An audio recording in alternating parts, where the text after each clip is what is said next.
Welcome to Behind the Muscle podcast. Today's guest is an NPC athlete. Today's guest is Dima Krazhan. Dima, welcome to the podcast. Hey, how are you guys? Thank you so much. Yeah, you're welcome. And man, I know sorry for not being able to get your last name right, but I did the best that I could. Is that okay? Of course, of course. Don't Okay, worry about all this. right. It's a tough one, man. It's really tough. Yeah. Okay, Dima. So the first question that I want to ask you, just to kind of kickstart our conversation today, is who are a few of your favorite bodybuilders of all time? Uh, like I watch a lot of your video to the prep to the this conversation, and uh, I'm pretty sure, and my favorite bodybuilders all time, it's Jay Cutler. Uh, you know why this is guy for me is the iconic bodybuilder from all of the time, because first of all his physique is awesome. He started to do this from the really teenagers, and he's really ripped now. So how long he stay in the business, in the bodybuilding, so it's awesome. The second one, he is as a person. I met him.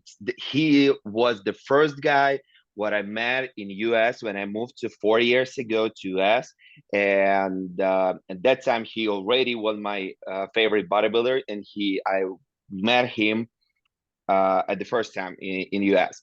So as a person, he's a kind of person. He's super friendly. He's Our short conversation on the expo was really uh you know like as a friendly. I met him, I asked him some couple of questions, and it was really good. And as a businessman, look at this, what he's doing around him, his business, his how he's live now, he's building his a lot of cars. So for me, this is the he completed everything around him, perfect. Cool. So Jay Cutler is your all-time favorite, then, right? Yes, correct. Awesome. Any guys currently competing in the IFBB that you really like or look up to?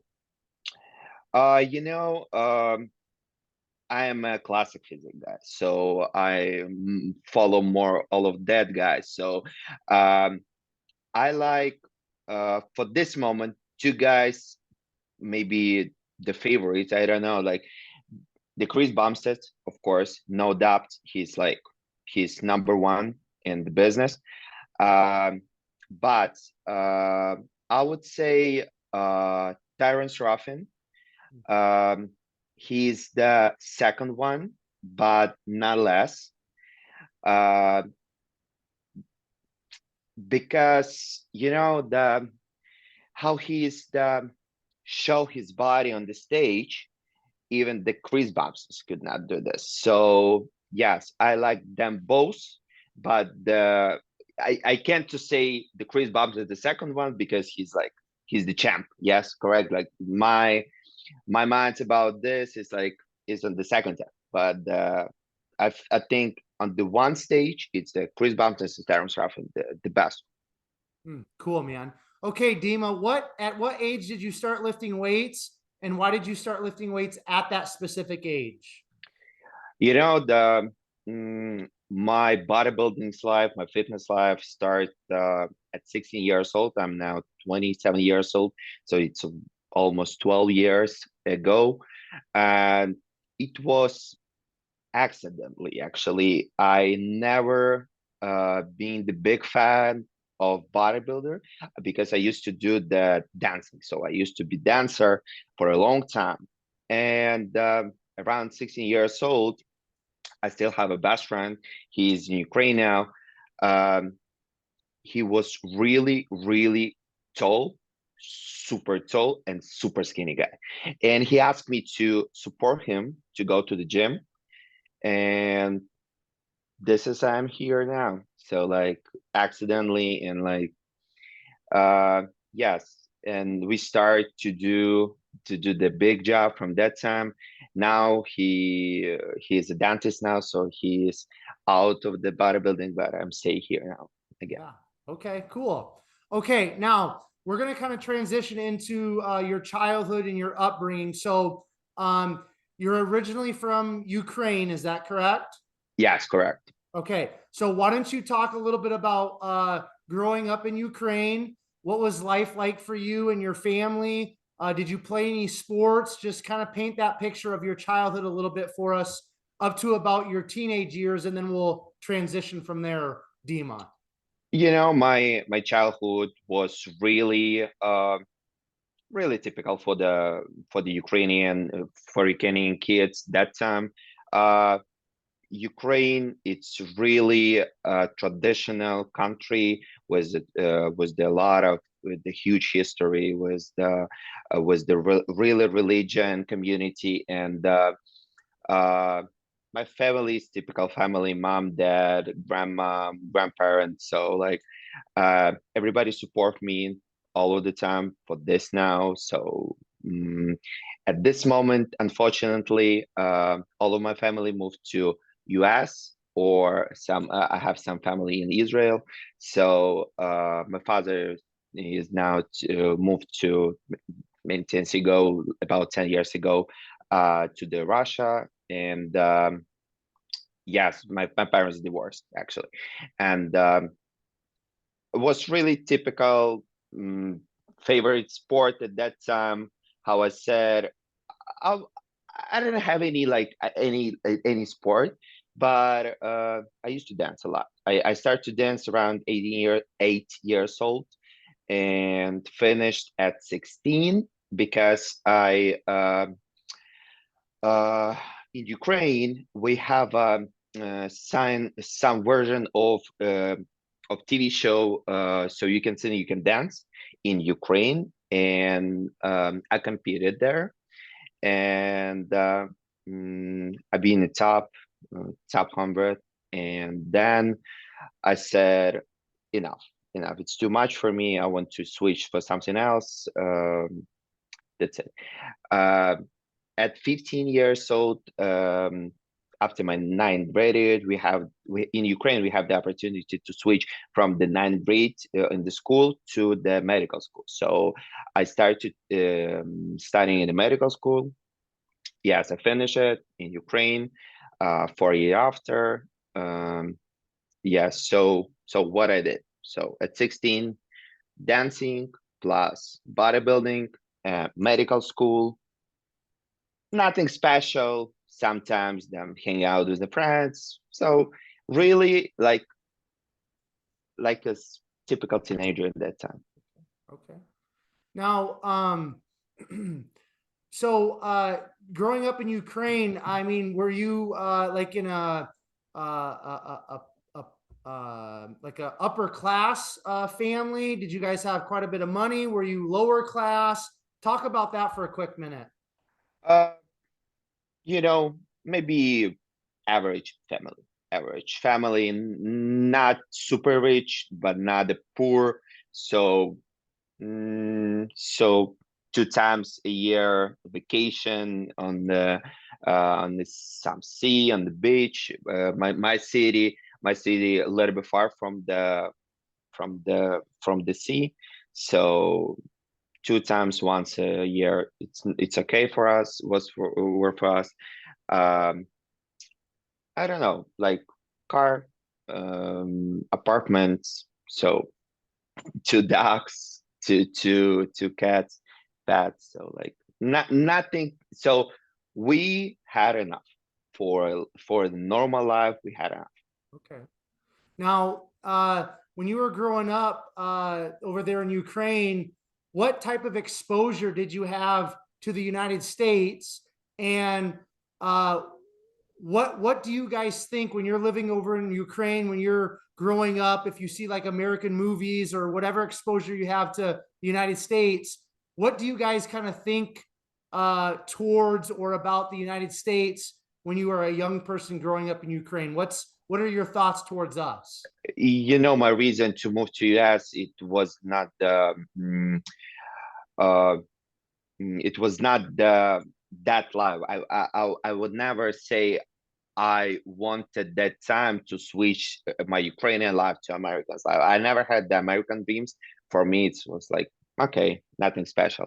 The reason why we moved to US, it was because uh, my aunt was my uncle moved to US 25 years ago because my uncle's parents, they used to be a gymnastic judge, and when was Olympic Games in Atlanta, they was invited to train here.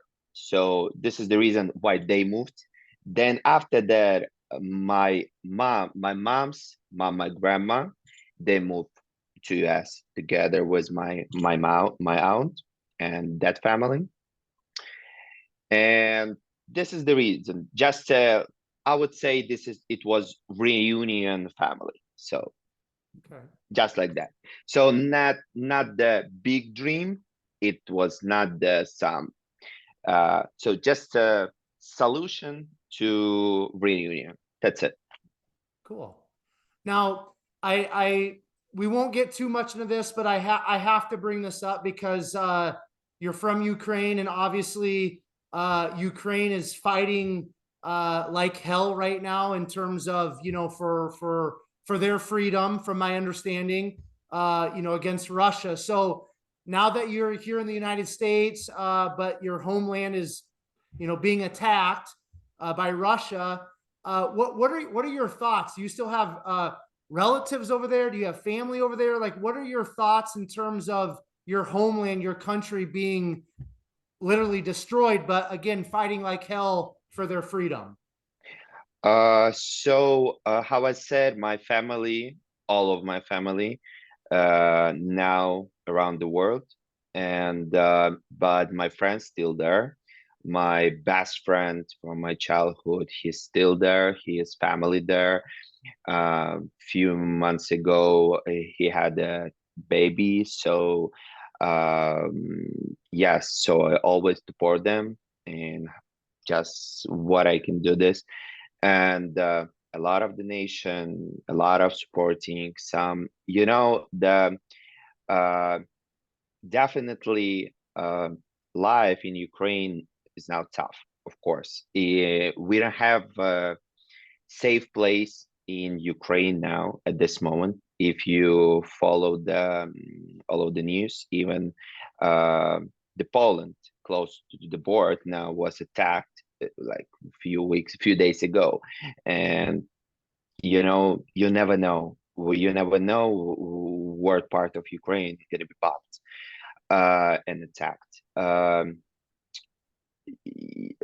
You know, it's this today is the ninth month of our war. It's a big war, but ninth month is for entire the war. And actually, for Ukrainian, war was started 2014 when the Crimea was separated and annexed to Russia from Ukraine, when Donbas region, Lugansk region, was the separate to Ukraine, and maybe from 2014 to 2020, February 24th, nobody cared about this, but not Ukrainian. Ukrainians fought it for a long, long time.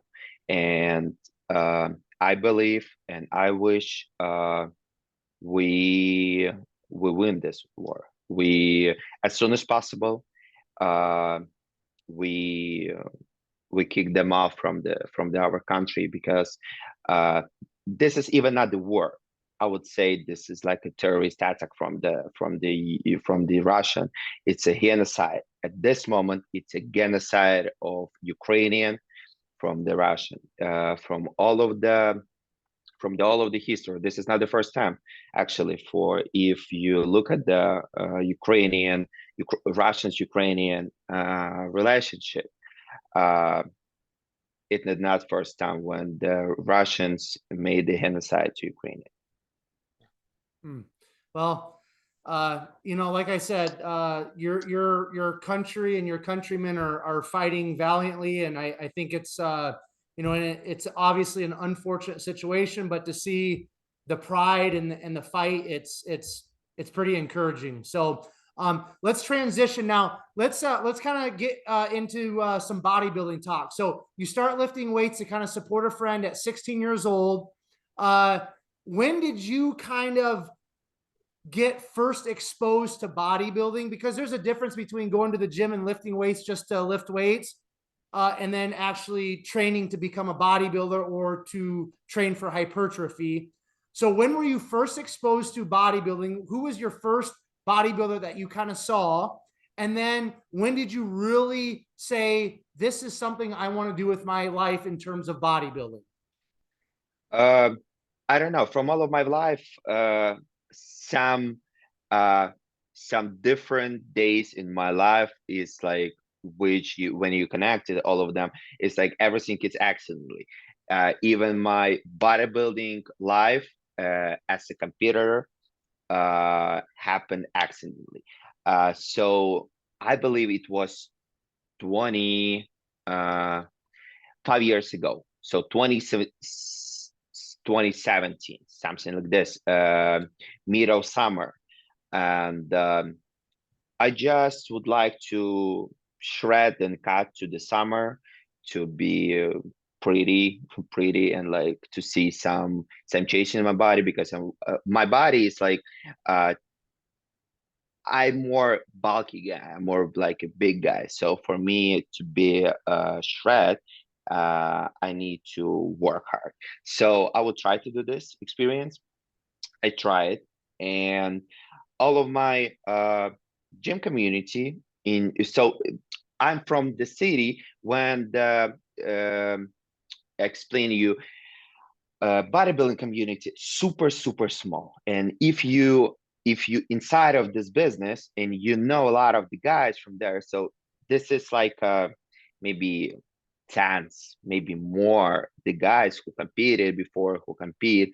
And mm, one of my friends said, hey, you have a really good physique, maybe let's try to compete. I said, okay, let's try it. So, and we decided to try a men's physique. This I believe it was the first year in Ukrainian federation when they started to do the men's physique. and and he this guy, my friend, he is muscular men's physique, because we NPC amateur league here and IFBB amateur in Ukraine, a little bit different. And we have a little bit different division. So in Ukraine we have a muscular men's physique. Basically this is the size of that guy's muscular men's physique is the same how is men's physique here. So, and he's a elite pro guy, and he said, let's try to men's physique, to regular men's physique. I said, let's try it. And from all of my life, I was big fan of the legs. Like for me, Tom Platz is the one of the tough guy of the bodybuilding, and I always had a big legs. And then he said, when I already start to lose weight, some weight, we found out I have a really good legs. And he said, no, men's physique is not for you. Let's try the classic bodybuilding. So the difference between classic bodybuilding and classic physique, first of all, this is a tanks.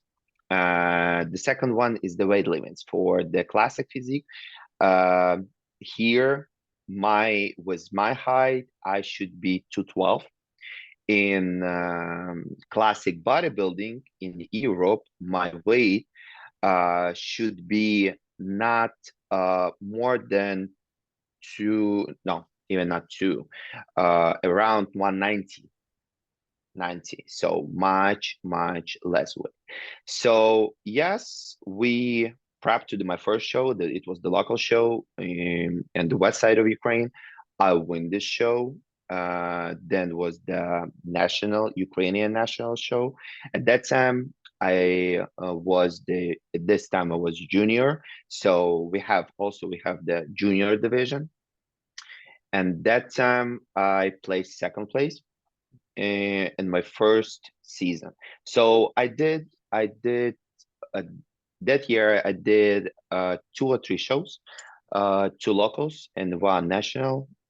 First, second, uh, first, second, and I did two divisions and as a junior and as a novice in Ukraine, and I placed there fourth.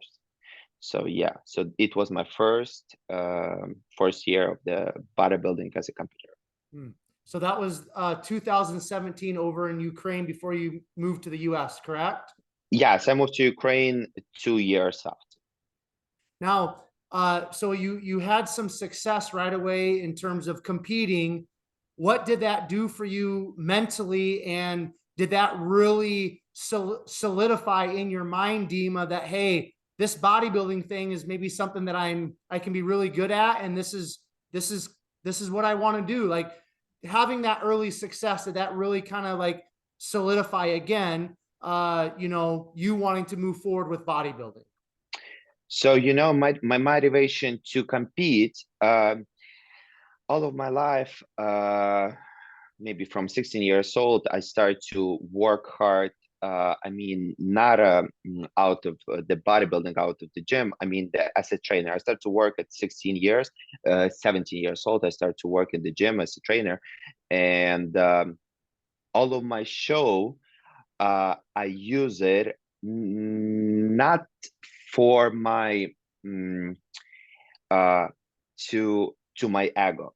I would say I use my show for monetizing after this. So I believe if you are professional bodybuilder and you can monetize this and you can sell it to your clients, first of all, you motivated your clients too.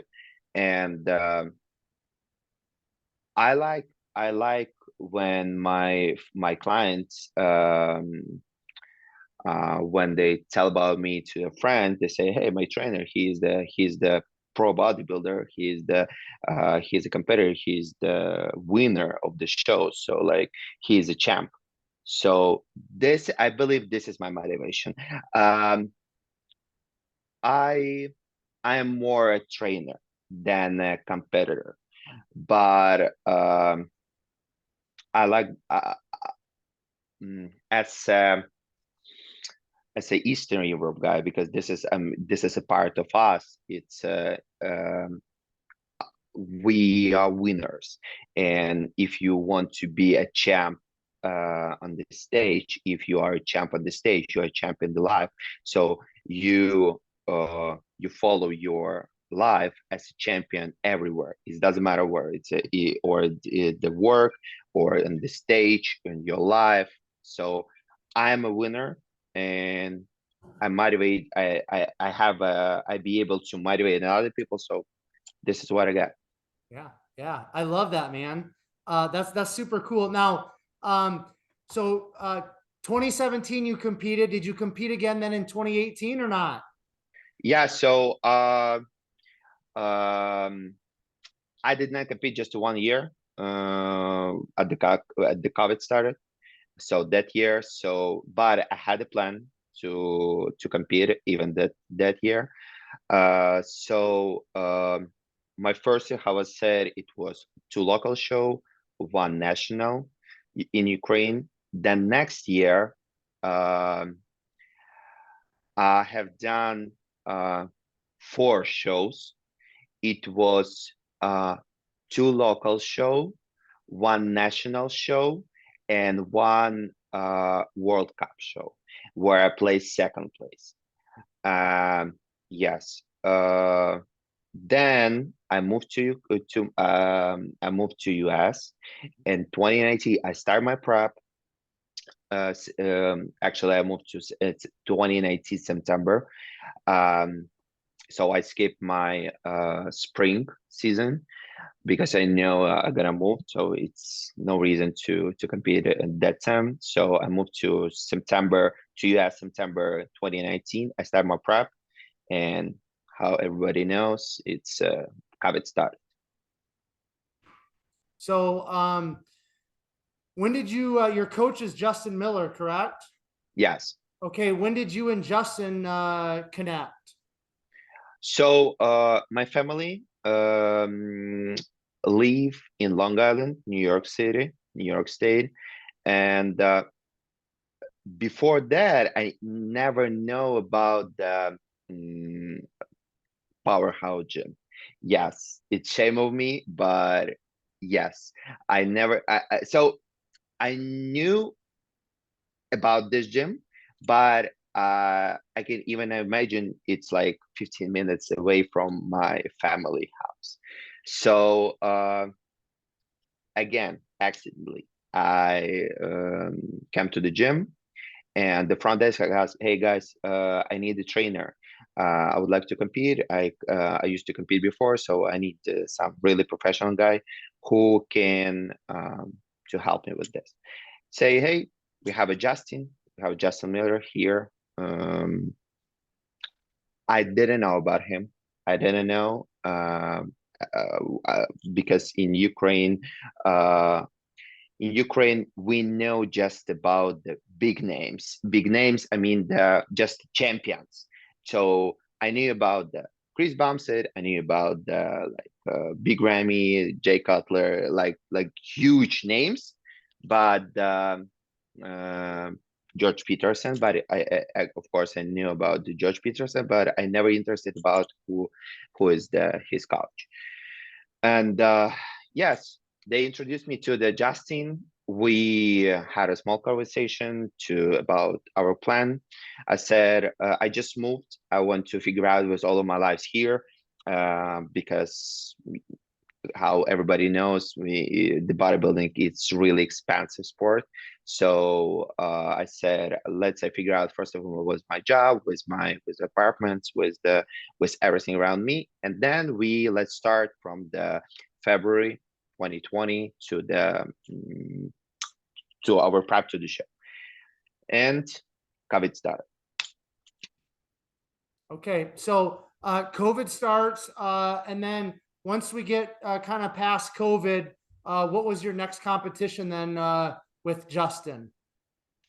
So COVID finished, and um, I decided to compete, and at that time, to so how was that? Around 2 years, no, not 2 years, 1 year, exactly 1 year ago, uh, maybe 2021, October, September, my friend, IFBB Pro Kirill Khudayev from Ukraine, he I know him before, and he texts me and say, "Hey, I gotta be in New York City. I would like to prep to the show, Atlantic Pro show on December. I would like to come to New York. Can you help me with this? And like we can start something together." I say, "Yeah, of course. You can stay in my apartment." At that time, I had a two-bedroom apartment in the Brooklyn. Say, "You can come to me. This is like everything for you." So he came to me. He stayed in my apartment, and we start our prep to the same shows. But he did the pro show. I did my first amateur show in US. Uh, it was really difficult prep because when you uh, keep the pose before the prep, um, it's difficult to start again. And but we did really good job. I won the overall classic physique Atlantic Pro show. He won his pro show, so now he prepped to the on the prep to the Olympia. Yes, and he moved back to Ukraine. Um, and I decided to start to with Justin. And in February, we start to work with Justin. So February of this year, 2022, is when you started actually working with Justin Yes, Dima. Is that correct? yes. Okay. February was we decided to do how was already qualified to the national show. We decided to do the North America. Yes, North America in New Jersey. And we start our prep. Okay. Now, so you competed in at the North Americans, or was it Team Universe this year? Universe. Okay. Yes, How yes, did Team that go Universe. for you? Um, you know, mm, I did. I this show was for me was not good. I played stance. I never did so bad, but the problem is not about the Justin or not about the some coaching. Everything was good. The problem is mm, when you switch from one trainer to another trainer, you need to be ready to something new. And because as a trainer, I know when you don't know the client, you as a trainer, you have to study his body. You have to learn everything about him. You have to uh, know the smallest thing of his body. So yes, it was tough. It was really difficult, but right after this, we completely closed all of our problems, and now we're here. Hmm. And so you're referring to being here. You're less than 2 weeks out from competing at nationals. Is that correct? Yes. Okay. Now, why don't you talk a little bit about how this prep has gone? So, from the time that you got off the stage at Team Universe Mhm. to now being less than 2 weeks out for nationals, how has your relationship with Justin gotten stronger? How has this prep gone? And what are you expecting to accomplish at nationals here in a couple weeks? So at this moment already, I can say Justin is like is my friend. Yes, I can say this. Um, you know, I believe if you don't trust and don't follow any advices or you can skip some advices suggestion of your trainer, you have to immediately to switch him to another one. So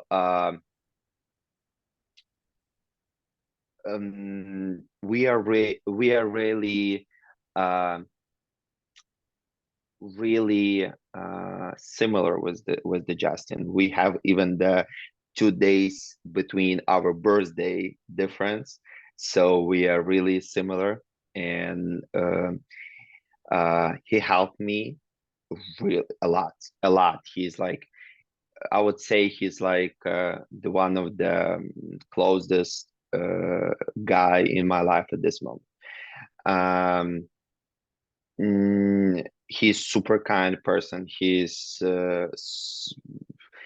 I like how he is listening to me.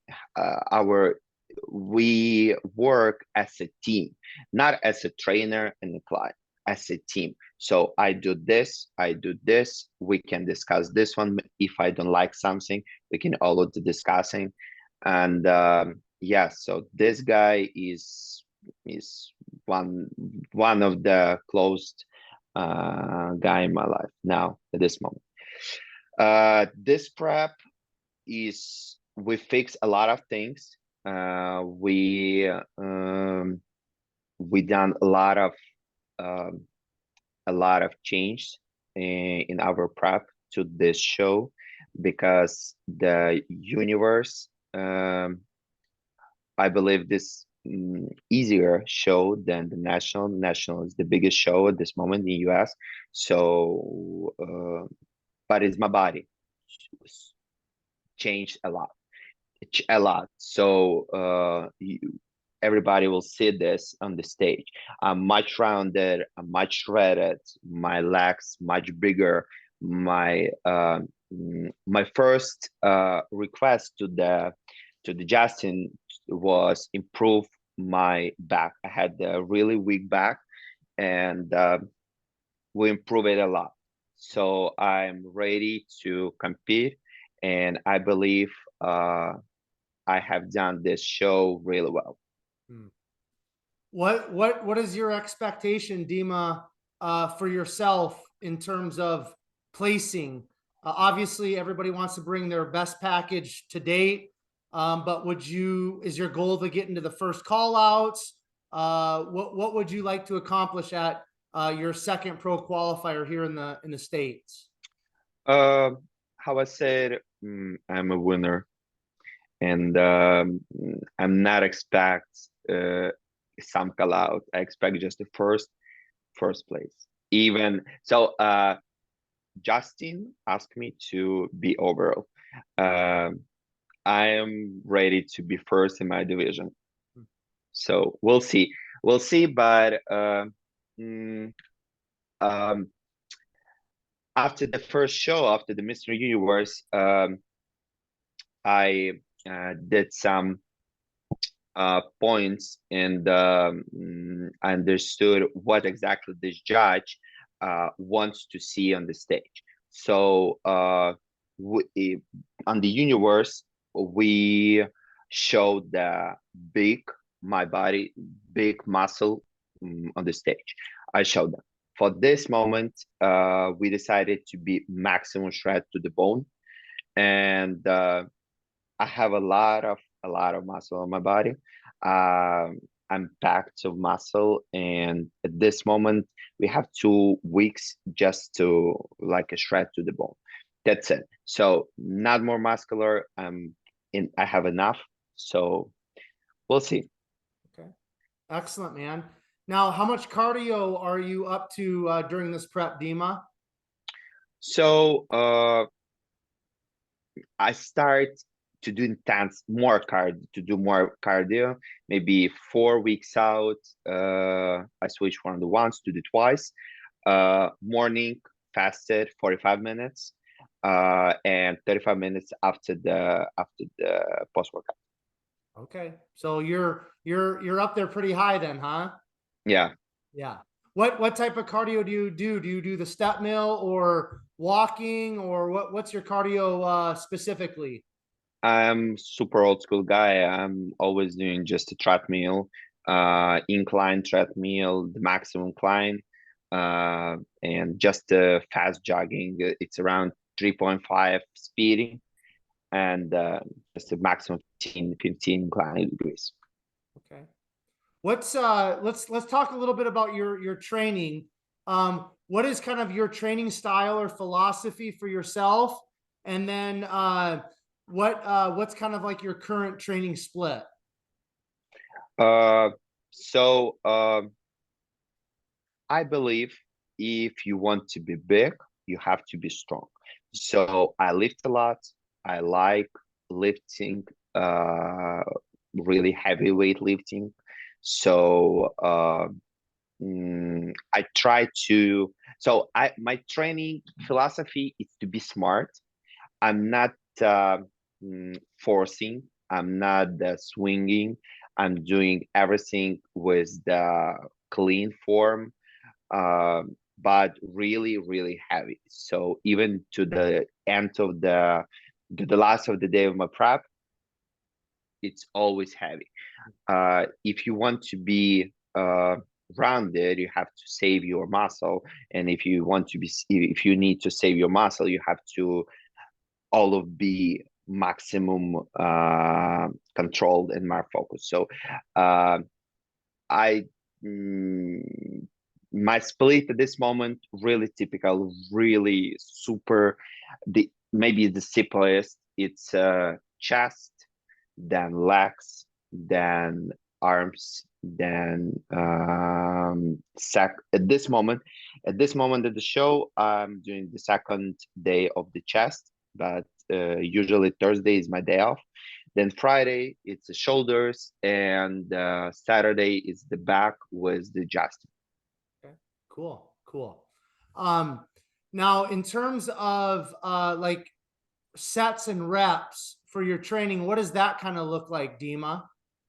Uh, it's all the time difference, all the time difference. If I'm doing, for example, if this is a chest day or shoulders day or arms, it's not more for the one exercise, not more than 4 or 5 sets, work sets, and 10, 8, not even 8, 10, 12 reps.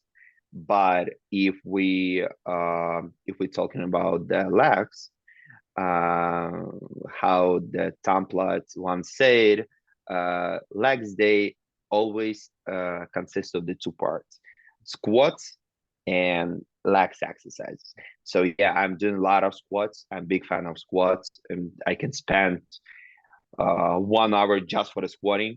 So like, and I'm squat a lot.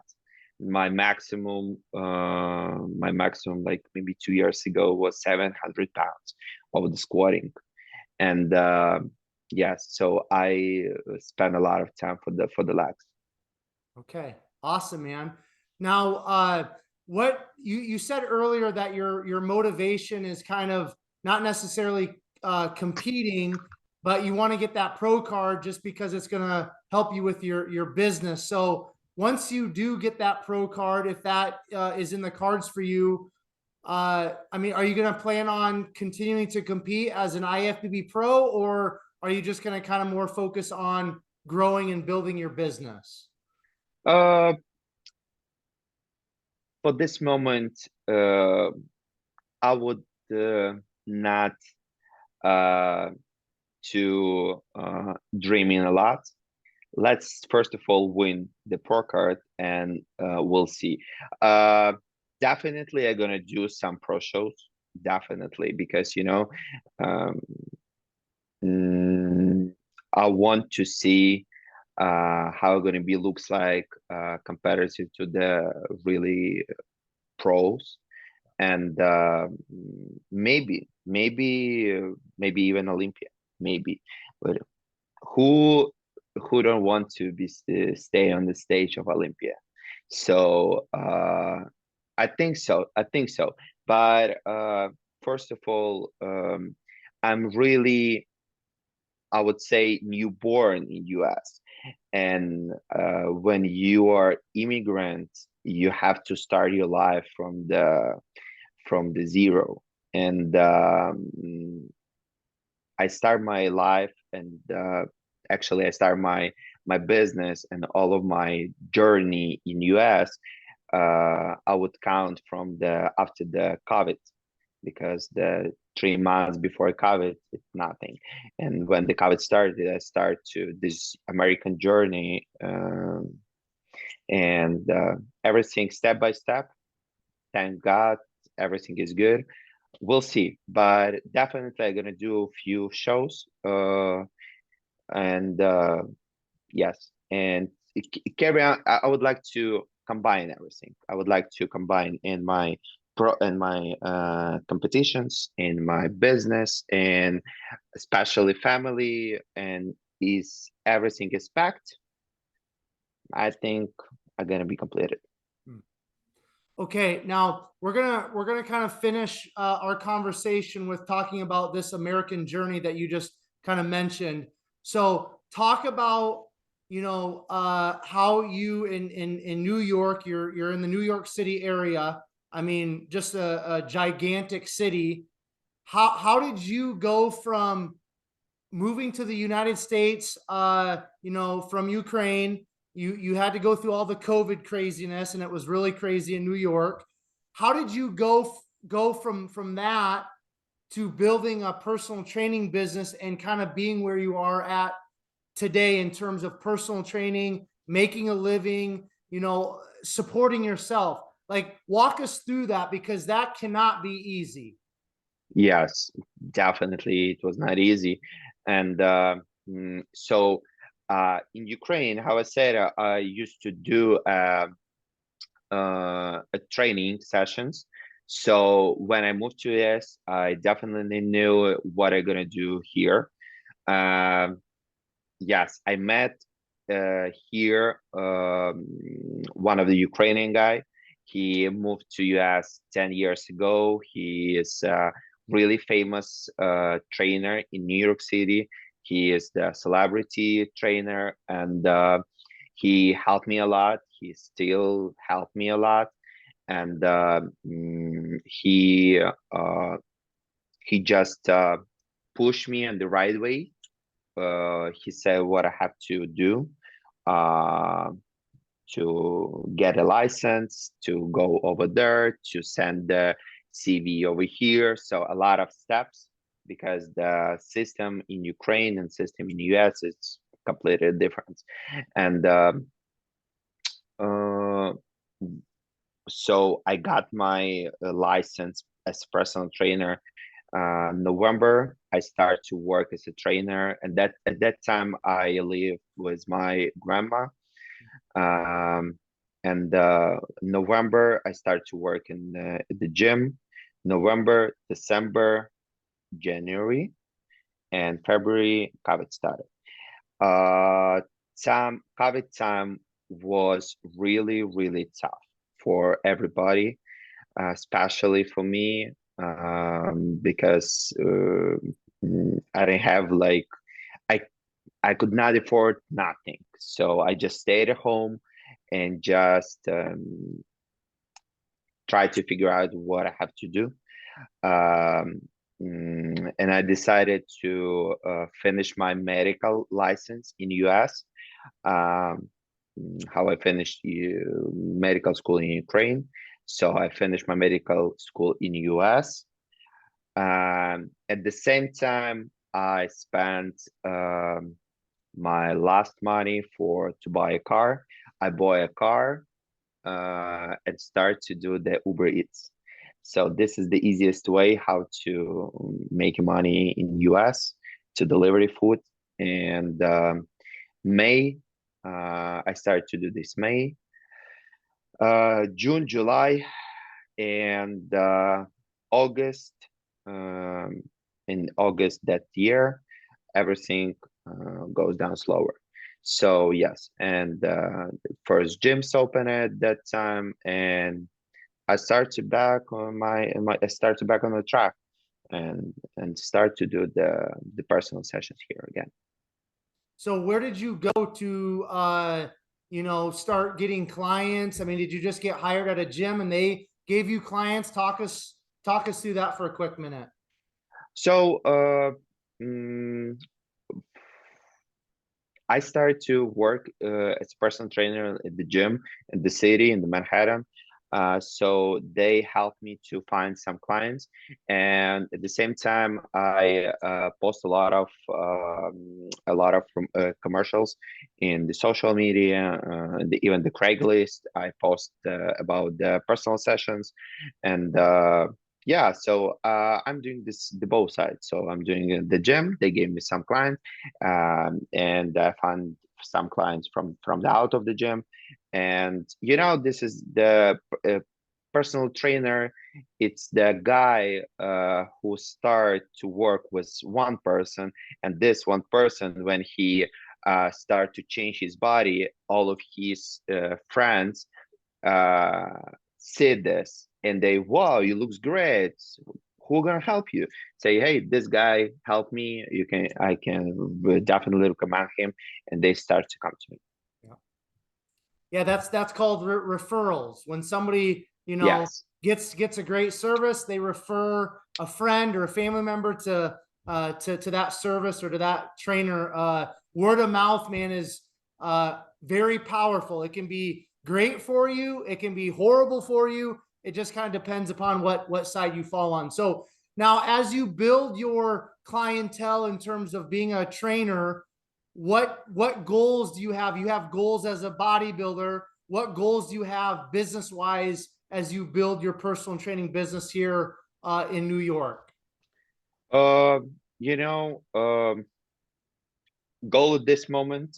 So I'm not a big dreamer. So my goals all the time is some reality. So first of all, show. When I finish the show, we'll see what happened next. Uh, but at this moment, I believe my goal is now to finish this prep, win, and take some break because I'm on a prep was nonstop from October last year. I'm really tired.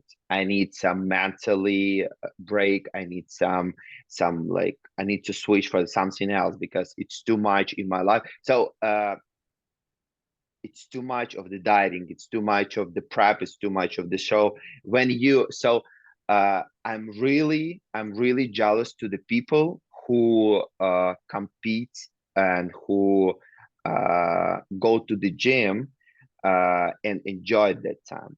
I spent my maybe like 15 hours a day at the gym, and when this is your hobby, you enjoy this. You come to the gym, you spend your time, you enjoy this time.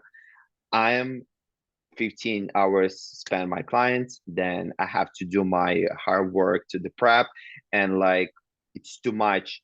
I don't see my wife, I don't see my family. I want to I don't know, I want to go to the restaurant and I want to order something what I want to, and just I need to just mentally switching for something else.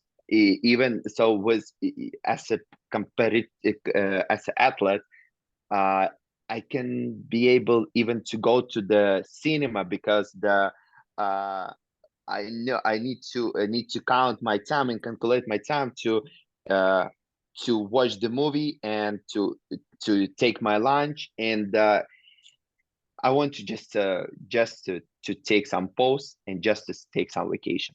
This is my goal for now. You sound like somebody that's less than 2 weeks out from a competition, Dima. You're over it. You want it to be done, and you want a little break, right? Yeah, yeah, Yeah. I need it. Yeah. Well, you know what, Dima? I think we're going to kind of end it right there. First of all, man, I just want to say thank you for coming on and sharing a little bit of your life story, and then, of course, your bodybuilding story with us. Now, before I do a quick outro and I let you go, if you have any final thoughts or any final words that you would like to leave with us, I'm going to turn it over to you. Any shout outs? I know you are connected with Apollon Nutrition that you have on your shirt there. So, anything that you want to leave with us, give us your Instagram. I'll do a quick outro, then I'll let you go. So, platform's yours, my man. So first of all, I thank you and thank you for this opportunity. I believe this conversation was really good, and um, thank you for all of your followers to watch this video. And I don't want to say a lot of about the bodybuildings, a lot of the fitness. I know this is about your channel. It's muscle behind the muscles. So I would say, uh, be brave as Ukrainian at this moment because this is important for us. You never know what's happened tomorrow.